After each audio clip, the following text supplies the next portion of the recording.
hanga xumuraa dhageeffadhuutiin dabarsin barriisaan akka lakkoofsa Itoophiyaatti bara 1995 ture hiriyaa baay'ee jaalladhuu fi hiriyaa qofsoo hin taane jechi obboleessa jedhu kan itti xiqqaatu hiriyaa gaariin qaba ture haaluma jiruu fi jireenya kanaan wal qabatee jireenya teenya tana mo'achuuf osoo waliif gadi fiignu yeroo dheeraaf osoo waliin hin argin turre gargar baanee waggaa 7 booda bilbilli haaraa wayii bilbila kiyya irratti bilbilame anis bilbila kaasee heloo jechuun eegalee akkumaan heloo jedheen sagaleen daa'imaa tokko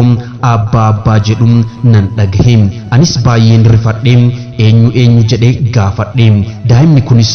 eenyummaa isaa himuu caalaa saayikilii naa biti jedhee inni gaafate ishisiifan bitam ati kan eenyuti jedhee gaafannaan bilbilli adda cite yeroo deebisee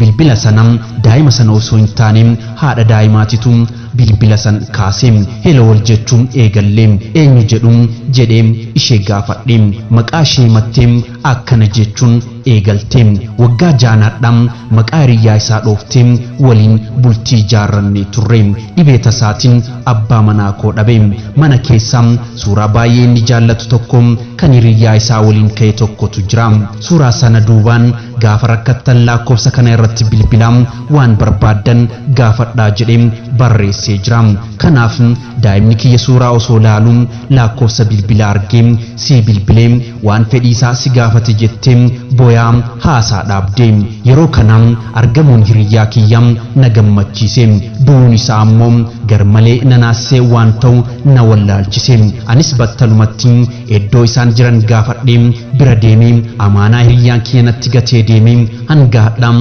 amaanaa isaa bahaatiin jira jechuun yaada isaa namni kun naa xumure isa dhugaam baay'ee natti dhagahame hiriyaa akkanaa rabbi namaa kennuun carroomuudha hiriyaa dhugaa jechuun abdii egeree sanduuqa iccitii keetiin waan eenyuttuu hin himanne quuqamaa fi yaada sammuu keetii hunda kan itti himattu kan siif beeku kan siif hubatu of caalaa kan amantuudha hiriyaan dhugaa yaa rabbi hiriyummaa amaanaa waliin eegdu nu taasisi viidiyoon kun yoo sitti tole hiriyaa sirriitti amantuuf affeerii wantoota barnoota namaaf ta'an irraa barachuuf gurbaa qaxalee keessan kana TikTok isaa fuloo tolchuun YouTuber isaa immoo profaayilii isaa jala jiru kana immoo subscribe akka naa gootan kabajaan isin gaafadha yeroo gaariin qabaadha.